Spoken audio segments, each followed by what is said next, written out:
प्रयागराज, एक ऐसा शहर जहाँ इतिहास सिर्फ किताबों में नहीं, हर घाट, हर गली, हर मंदिर की दीवारों पर लिखा है।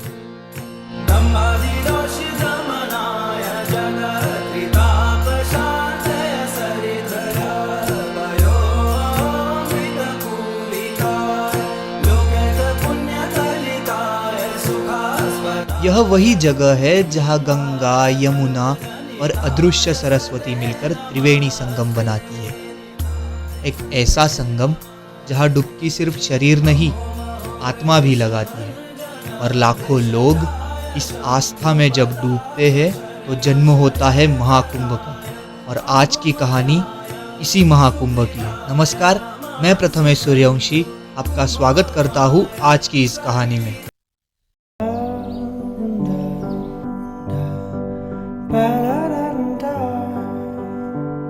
तो जी हाँ, सुबह सुबह हम अपने घर से निकल पड़े थे, हमारी सबसे पहली मंजिल की ओर, शिव की नगरी ओंकारेश्वर।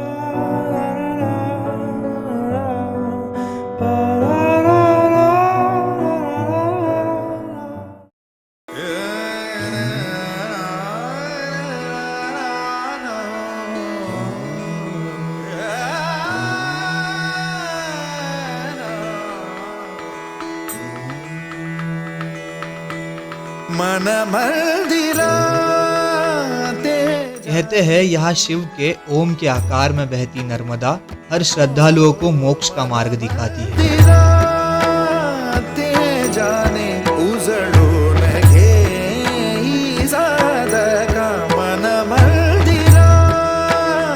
यहाँ की विशेषता सिर्फ मंदिर में नहीं बल्कि उस वातावरण में है जो हर यात्री के भीतर एक शांति और ऊर्जा भर देता है। यह नर्मदा बस एक नदी नहीं बल्कि माँ की तरह है जो हर यात्री को शुद्धि और शरण देती है।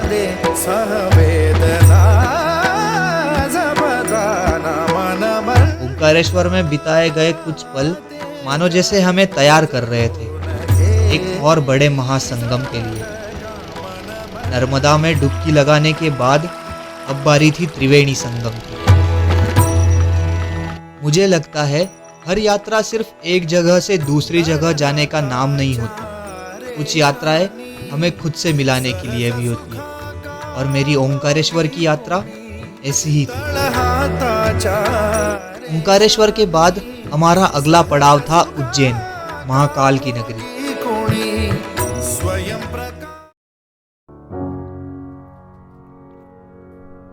Je te laisserai des mots en dessous de ta porte,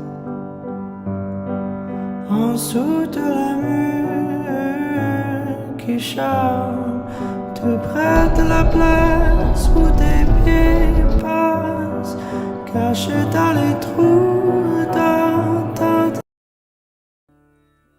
Kshipra सिर्फ एक नदी नहीं बल्कि श्रद्धा का प्रतीक। मैं पहुंचा तब सूरज धीरे धीरे क्षिप्रा के जल में उतर रहा था और उसके सुनहरे प्रतिबिंब में जैसे पूरी उज्जैन नगरी नहा रही थी।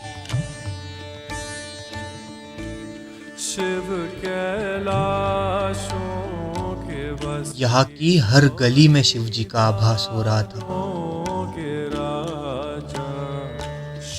जैसे ही हम मंदिर के कॉरिडोर में पहुंचे तब महसूस हुआ कि हम किसी आम जगह पर नहीं, एक दिव्य स्थान पर खड़े हैं। यहाँ की हर चीज कह रही थी कि तैयार हो जाओ, तुम महाकाल के सामने हो।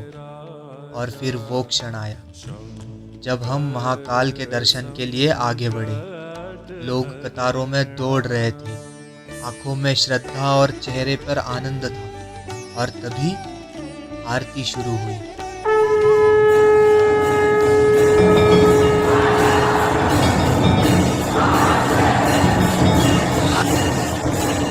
शंखनाद, मंत्रों का उच्चारण, नगाड़ों की आवाज, ऐसे लगा जैसे पूरा ब्रह्मांड महाकाल के तांडव से गूंज रहा हो। आरती के बाद महाकाल के दर्शन लेकर हम मंदिर के बाहर आए। सामने वो जगमगाता हुआ मंदिर, रोशनी में नहाया ये मंदिर ऐसा लग रहा था जैसे शिव खुद यहाँ विराजमान है।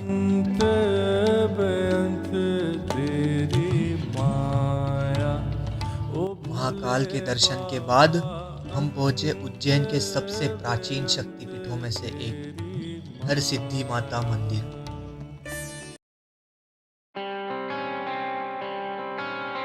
हजारों दीपकों की रोशनी और मंदिर के चारों ओर प्रसन्नता। ऐसा लग रहा था मानो उज्जैन की हर गली, हर कोना शिव और शक्ति की कृपा से रोशन हो गया हो।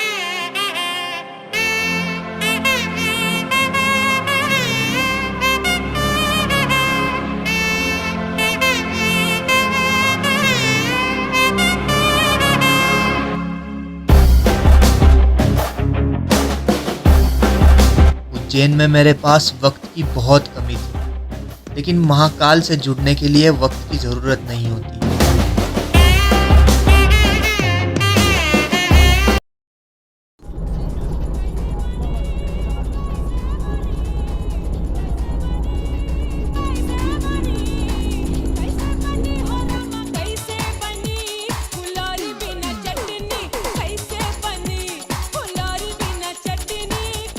उज्जैन के बाद दूसरे दिन सुबह सुबह हम निकल पड़े थे। पूरे दिन सफ़र में रहे और आखिरकार शाम होते होते झांसी के रास्ते हम पहुँचे उत्तर प्रदेश के चीर गांव में। उस रात हमारा ठहराव किसी होटल में नहीं था, बल्कि एक आश्रम में था। आश्रम में कदम रखते ही जो पहली चीज़ मिली वो थी रस भरी मिठास, रसगुल्ले की। और फिर थोड़ी ही देर में वह भजन गूंजने लगा।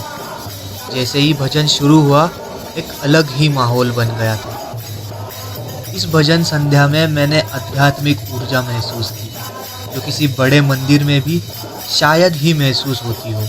भजन के दौरान मेरी नज़र एक व्यक्ति पर पड़ी। वो अपनी आंखों से इस दुनिया को नहीं देख सकता था, लेकिन फिर भी उसकी आत्मा रोशनी से भरी हुई थी। वो ढोलकी बजा रहा था, इतनी श्रद्धा से, इतनी भावनाओं से, हर ताल के साथ ऐसा लगता था जैसे वो प्रभु से खुद संवाद कर रहा हो। भजन होने के बाद उन्होंने मेरे लिए उत्तर प्रदेश का पारंपरिक खाना बनाया। गर्मा गर्म रोटियां, देसी घी की खुशबू और वो सादगी जो सिर्फ गांव के खाने में ही मिलती है। खाने के बाद मंदिर के भीतर ही हमारा बिस्तर लगाया गया था। चारों तरफ घंटियों की हल्की सी गूंज, अगरबत्तियों की महक और अजीब सी शांति। शायद ही जीवन में पहली बार किसी जगह पर इतना अपनापन महसूस हुआ था।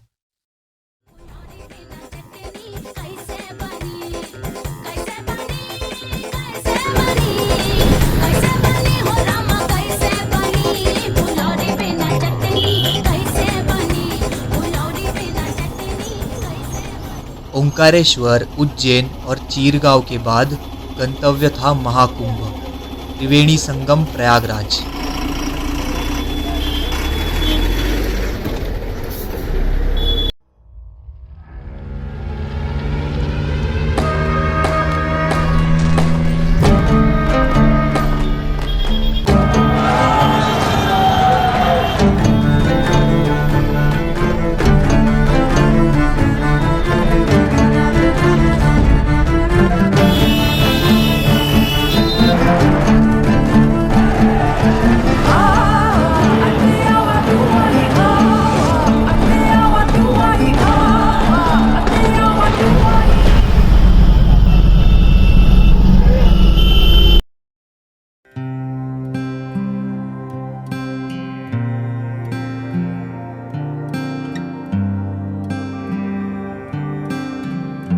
सूरज की पहली किरण के साथ मैं संगम की ओर आगे बढ़ रहा था।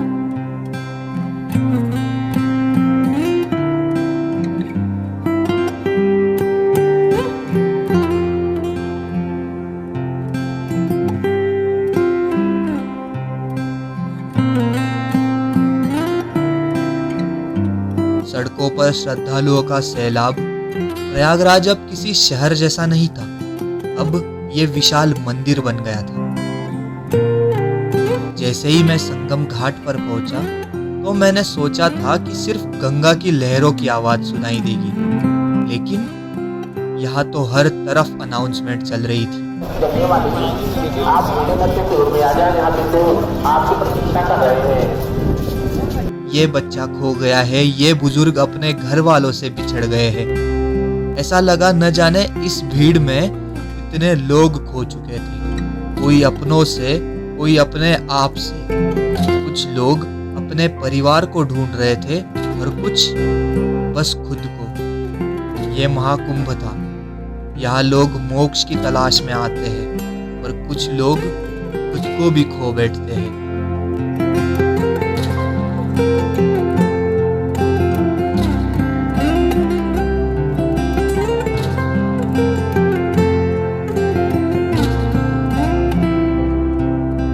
जैसे ही मैं संगम के तट पर पहुंचा, वहाँ एक अजीब सी शांति थी, लेकिन यह शांति बाहर से नहीं, अंदर से महसूस हो रही थी। चारों तरफ लोग, कोई मंत्र का जप कर रहा था तो कोई हाथ जोड़कर गंगा को निहार रहा था।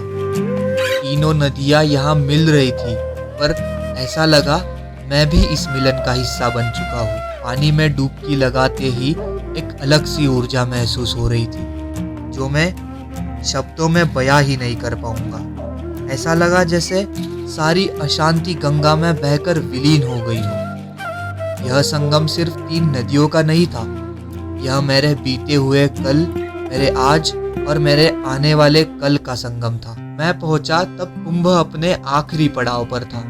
कोई साधु अपनी तपस्या कर लौट चुके थे तो कोई जाने की तैयारी कर रहे थे।